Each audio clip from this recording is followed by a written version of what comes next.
Hello everyone, welcome to the channel. ये है इस चैप्टर का कंपोनेंट्स ऑफ फूड का पार्ट 3। हमने इस चैप्टर के 2 पार्ट ऑलरेडी कवर कर लिए हैं, जिसमें हमने न्यूट्रिशन क्या होता है, न्यूट्रिएंट्स क्या होते हैं, डिफरेंट न्यूट्रिएंट कौन से हैं, मेजर न्यूट्रिएंट क्या है, माइनर न्यूट्रिएंट क्या है, इन सब के बारे में डिटेल्ड एक्सप्लेनेशन ले ली है।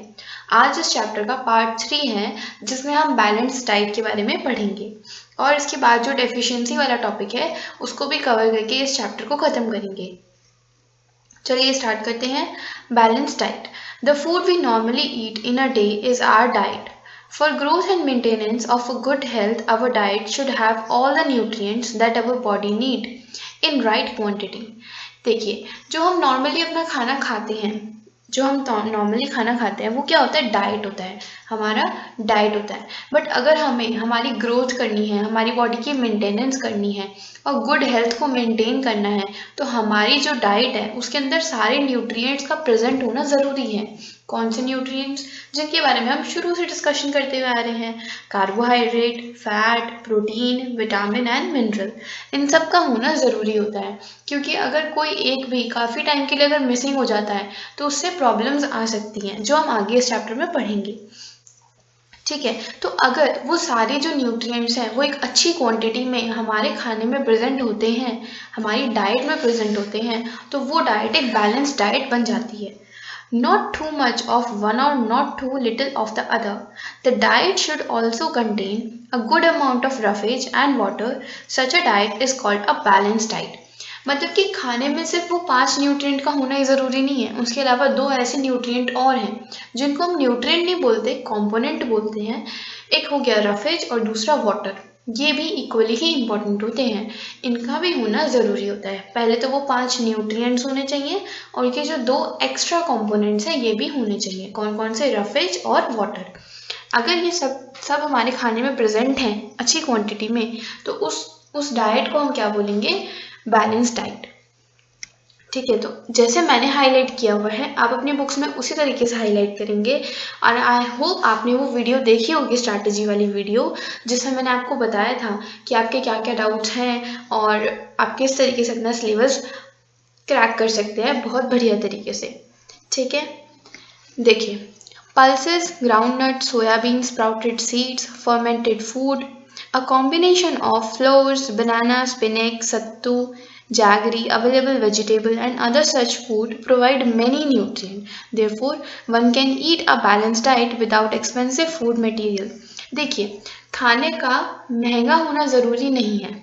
कोई भी फूड आइटम है उसका महंगा होना ज़रूरी नहीं है, उसका एक्सपेंसिव होना ज़रूरी नहीं है, उसका सिर्फ न्यूट्रिशियस होना ज़रूरी है।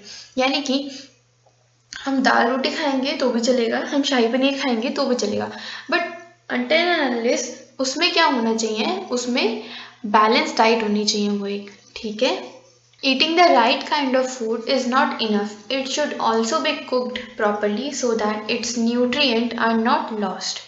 देखिए, सही खाना खाना ही ज़रूरी नहीं है, उसको सही तरीके से खाना भी ज़रूरी है। देखिए, हम खाने को खा तो रहे हैं, अच्छा सही खाना खा रहे हैं, बट हम उसको सही तरीके से नहीं खा रहे। जैसे कि घिया हम खा रहे हैं, घिया बहुत न्यूट्रिशियस होती है ना, बट हम उसको सही तरीके से नहीं खा रहे, यानी कि हम उसको पकाकर नहीं खा रहे, कच्चा खा रहे हैं, तो वो हमारी बॉडी के लिए एडवर्सली इफेक्ट करेगी हमारी बॉडी को, उसको अच्छे से वो अपना काम नहीं कर पाएगी। ठीक है, तो वो हमारी बॉडी के लिए अच्छे न्यूट्रिएंट नहीं दे पाएगी। इसी तरीके से ये बोल रहे हैं कि it should also be cooked properly, उसको अच्छे से पकाकर खाना चाहिए खाने को। ठीक है, If the vegetables and fruits are washed after cutting or peeling them, it may result in the loss of some vitamins. जैसे कि जब हम नॉर्मली, हमें हमेशा सब्जियां पहले धो लेनी चाहिए, मतलब कि उनको छीलने और काटने से पहले उनको धो लेना चाहिए, फिर उनको छील कर काट कर बनाना चाहिए। हम क्या करते हैं, सब्जियों को पहले अच्छे से काट लेते हैं, ठीक है, फिर उसको धोते हैं। उससे क्या होता है, उनके अंदर जो वाइटामिन होते हैं वो सारे क्या होते हैं, लॉस हो जाते हैं, यानी कि वो चले जाते हैं, वो निकल जाते हैं खाने में से। ठीक है, the skins of many vegetables and fruits contain vitamin and mineral. Similarly, repeated washing of rice and pulses में remove some vitamin and minerals present in them. देखिए, कुछ वेजिटेबल्स और फ्रूट्स ऐसे होते हैं जिनकी स्किन, यानी जिनके कवर के ऊपर विटामिन और मिनरल की लेयर होती है। हम जब उसको निकाल देते हैं, यानी कि जब हम उसको धो देते हैं, तो वो उस पे से हट जाते हैं, यानी कि वो हमारी बॉडी को नहीं मिल पाते। Similarly repeated washing of rice, यानी कि जैसे हम चावल को जब बार बार धोते हैं या फिर दालों को बार बार धोते हैं, तो उसकी वजह से भी उनमें जो विटामिन और मिनरल्स होते हैं वो क्या होते हैं, रिमूव हो जाते हैं, उसमें से हट जाते हैं। We all know that cooking improves the taste of food and make it easier to digest. हमें पता है कि कुकिंग क्या करता है, हमने पिछले चैप्टर में पढ़ा है कि कुकिंग क्या करता है, वो खाने के टेस्ट को तो बढ़ाता ही है और वो खाने को डाइजेस्ट करने के लिए भी इजी कर देता है। At the same time cooking also result in the loss of certain nutrients. अब हम इस चैप्टर में क्या पढ़ रहे हैं कि कुकिंग जो है ना वो कुछ न्यूट्रिएंट को भी ख़त्म कर देता है खाने में से, यानी कि कम कर देता है। Many useful proteins and considerable amount of mineral are lost if excess water is used during cooking and is then thrown away. जैसे कि अगर हम खाने में ज़्यादा पानी डाल देते हैं और बाद में उस पानी को निकाल देते हैं, उससे क्या होता है कि सारा जो विटामिन, जो भी हमारे यूजफुल प्रोटीन्स थे, मिनरल्स थे, वो उस पानी में आ गए थे और उस पानी को हमने निकाल दिया, यानी कि वो हमारी बॉडी को तो मिल ही नहीं पाए, है ना। तो इसलिए कुकिंग भी कभी कभी क्या कर देता है, न्यूट्रिएंट्स को हटा देता है खाने में से। Vitamin C get easily destroyed by heat during cooking. Vitamin C एक ऐसा विटामिन है जिसको अगर हम मतलब उससे बनी हुई चीज़ों को, जिन चीज़ों में विटामिन सी होता है, उन चीज़ों को अगर हम ज़्यादा पकाते हैं, ज़्यादा क्या थोड़ा भी पकाते हैं, मतलब उस खाने को हीट मिलते ही, गर्माहट मिलते ही विटामिन सी डिस्ट्रॉय हो जाता है, यानी कि खराब हो जाता है। It can be very harmful for us to eat too much fat rich food and we may end up suffering from a condition called obesity। देखिए, मैंने आपको पिछले लेक्चर में बताया था कि जो कार्बोहाइड्रेट होता है और जो फैट होता है, ये दोनों मतलब कि अगर मैं देखूं तो ये दोनों ही एनर्जी गिविंग फूड है, ठीक है। और अगर मैं एक कटोरी कार्बोहाइड्रेट खा रही हूँ और एक ही कटोरी फैट खा रही हूँ, तो मुझे फैट ज़्यादा एनर्जी देगा, बट फिर भी हम फैट कम क्यों खाना पसंद करते हैं, या फिर हमें कम क्यों खाना चाहिए? क्योंकि अगर हम ज़्यादा फैट खाएंगे तो हमारी बॉडी में ओबेसिटी हो जाएगी, यानी हमारी बॉडी में फैट की एक लेयर बन जाएगी जो हमारी बॉडी के लिए अच्छी नहीं होती। उस बीमारी को हम क्या बोलते हैं, ओबेसिटी। क्या बोलते हैं, ओबेसिटी। आई होप आपको समझ में आ रहा होगा। आगे चलते हैं डेफिशिएंसी डिजीजेस पे। डेफिशिएंसी डिजीजेस का मतलब क्या है, देखिए पहले दो भारी वर्ड्स है यहाँ पे, डेफिशिएंसी और दूसरा डिजीज। डेफिशिएंसी का मतलब होता है कमी हो जाना और डिजीजेस मतलब बीमारी, यानी कि ऐसी बीमारी जो किसी चीज़ की कमी से हो रही है, ठीक है। ठीक है, तो डेफिशिएंसी डिजीज का मतलब आपको क्लियर हो गया। A person may be getting enough food to eat but sometime the food may not contain a particular nutrient.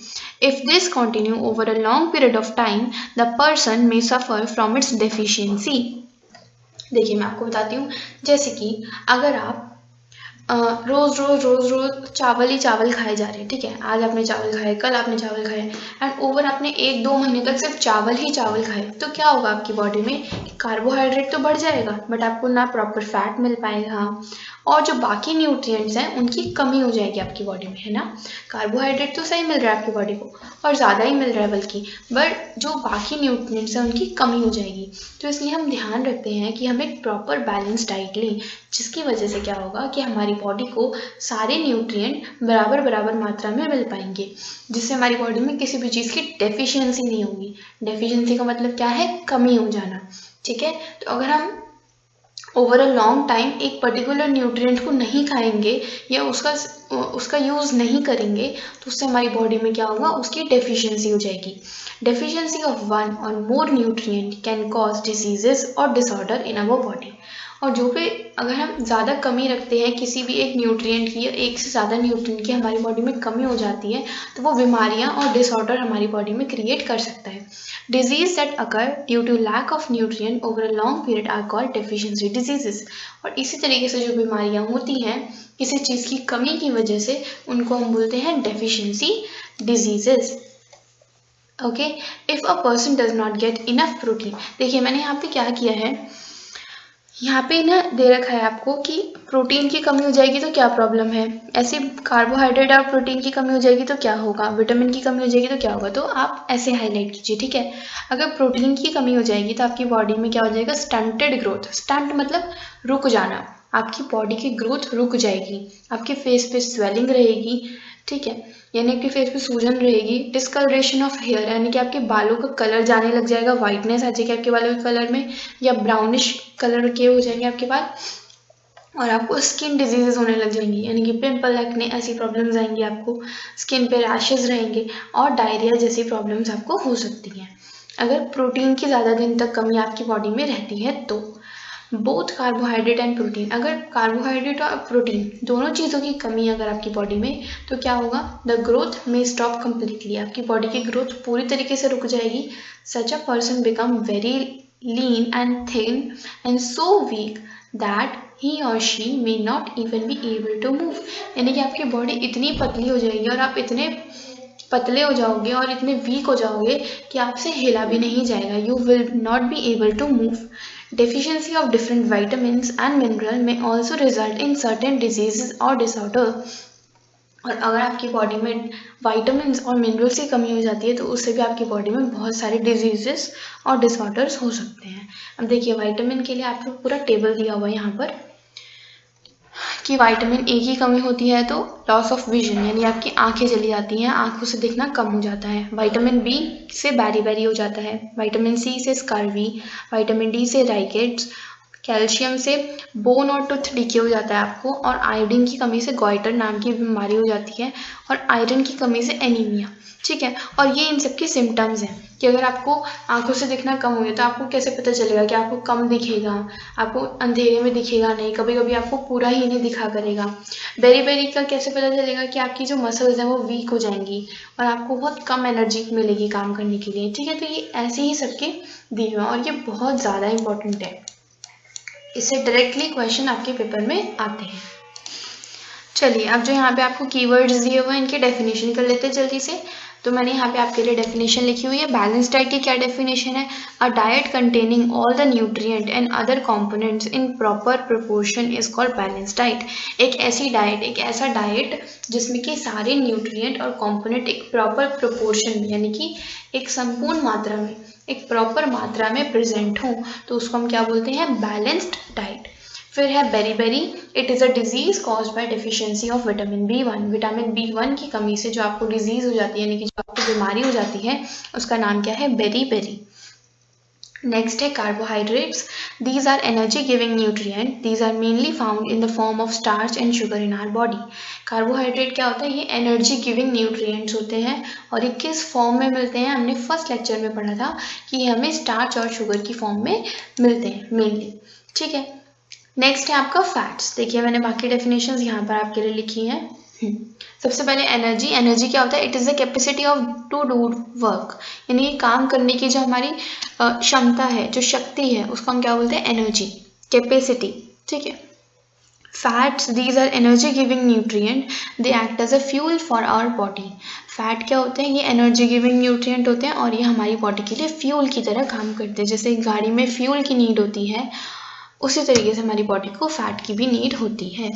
Minerals, these are nutrient required for growth and maintenance of our body. Minerals क्या है, एक ऐसे nutrient हैं जो हमारी body की growth के लिए और बॉडी को मेंटेन करने के लिए ज़रूरी होते हैं। Nutrient, special component necessary for growth and development of our body. Nutrient क्या है, वो वाले स्पेशल कंपोनेंट्स, वो वाले स्पेशल इंग्रेडिएंट्स जो हमारी बॉडी की ग्रोथ और डेवलपमेंट के लिए ज़रूरी है, ठीक है। Protein, they are required for repairing and body building. Roughage क्या होता है, डाइटरी फाइबर को ही हम रफेज बोलते हैं, ये हमें मेनली प्लांट प्रोडक्ट से मिलती है। Scurvy, this is cause due to the deficiency of vitamin C. अगर हमारी बॉडी में ज़्यादा टाइम तक विटामिन सी की कमी रहती है तो हमारी बॉडी में स्कर्वी डिजीज़ हो जाती है। स्टार्च क्या है, कार्बोहाइड्रेट की ही एक फॉर्म है, it is a form of carbohydrate. Vitamins, these are special type of nutrient required for protection of our body. हमारी बॉडी की इम्यून सिस्टम को स्ट्रॉन्ग करने के लिए जो हमें जिस न्यूट्रिएंट की नीड होती है वो क्या है, विटामिन। आई होप आपको ये चैप्टर समझ में आया होगा। और ये सारे क्वेश्चंस और भी एक्स्ट्रा क्वेश्चंस मैं अपनी Q&A वाली वीडियो में लेकर आने वाली हूँ। तो नेक्स्ट वीडियो जो होगी वो Q&A की वीडियो होगी। और इससे पहले 2 पार्ट और हैं इस चैप्टर के, अगर आपने वो नहीं देखे हैं तो आप उनको देख लीजिए, फिर आपको ये वाला पार्ट अच्छे से समझ आ जाएगा। और उसके बाद क्वेश्चन एंड आंसर वाली वीडियो देखना मत भूलिएगा। अगर आपको मेरा पढ़ाया हुआ समझ में आता है तो लाइक, शेयर और सब्सक्राइब का बटन दबाना ना भूलें। अपने दोस्तों के साथ इस वीडियो को अच्छे से शेयर कीजिए और सबको बता दीजिए कि मैं यहाँ पर आपका सिलेबस कंप्लीट कराने वाली हूँ। और इसके बाद Q&A की वीडियो ज़रूर देखिएगा। Thank you.